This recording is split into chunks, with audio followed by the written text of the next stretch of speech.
mo fẹ́ máa kí ọmọ lọ́jọ́ bí o Akinsanya Binjo Abdulhakimu rẹ̀ lónìí o òní lọ́jọ́ bí rẹ̀ owó orí bàṣírà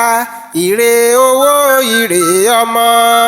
nínú ọ̀la ọlọ́jọ́ bí wà pẹ̀lú ayé o. Ogbó láyéláyé ló gbó ẹ̀dán àgbo ewu nìtọ̀rẹ́ àdàgbàyé ọmọ ní tó ṣe ọlọ́jọ́ bí wa tó ní nǹkankan ò ní ṣe ọ́. Abdulhakim Binjo ọmọ Akinsanya màlèmí ń kí aláṣẹ atolùdarí Binjo Global Business Ventures níṣọjọ́ bí ó jèrè ọmọ ọlọ́dún ojú ọmọ ẹ̀rọ́dún táyà tọmọ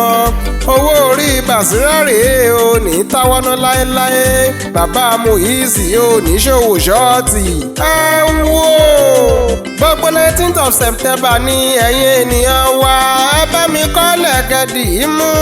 ọjọ́ bíi Akinsanya Abdulhakim Binjo bàbá Mukiti ni bàbá wa rẹni tí ń perí rẹ̀ sí búburú kí ilé ayé ó máa lè mọ́ wọn ọmọ ọ̀ṣọ́ Olúkẹ ń pẹ̀lẹ́ ògbó àgbòrá kò ní ti gbìn kó dàgbà kó dògbò nínú ọlá ńlá pẹ̀lú àlàáfíà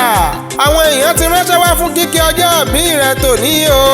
Chief Mrs. Awesuke wọ́n ti débí pẹ̀lú àdúrà tó níláárí Mrs. Thompson Fatai Balógun Jọbí Akinsanya àti Ọlátúnjí Akinsanya ti ṣàdúrà ọjọ́ ìbí fún ẹ wípé wà á pẹ́ láyé Sọ̀díkì Azeezi Salami ọmọborí owó àti máníjà Binjo Global Business Ventures Tèmítáyọ̀ Adégbòóṣe ti ní iṣẹ́ rẹ kò ní dìṣẹ́ fún ẹ láéláé máa ṣàmì àdúrà òjèrè ìyá Sọ̀díkì ológun ebi ìyá apáyín olóúnjẹ ní ìwòpín náà ń kí ẹ fún tọjọ́ bí àtàtà ilé ọlọ́jọ́ bíi Abdulhakim Binjo Akinsanya ni mò ń rè lọ́wọ́lọ́wọ́ o nítorí United Club of Ìjẹ̀bú-Land ni mo ṣe fẹ́ máa kí ọ délẹ́délẹ́ ọmọ Tibade àbẹ̀joyè mo morí kí rẹ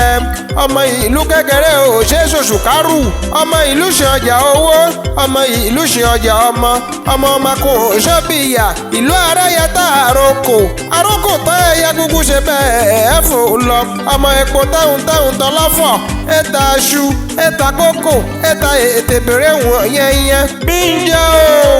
ṣebí wọn lọmọ iṣu ń bẹ nílé kò sọ́bẹ ọbẹ̀ kan ṣoṣo tó kù nílé èdò bíbọ̀ nínú ilé bàbá tó bí ọlọ́mọ ọmọ Akinsanya o ṣebí wọn ṣá lọmọ Tibade àbẹ̀joyè ọmọ ògbóyè gbadé ọmọ òjòyè èkóyè ehun ní jẹ ọmọ ọ̀ṣá dúdú wẹ́ni rohùn báwọn gbé sọnù bí ò ṣe bí ọmọ ire owó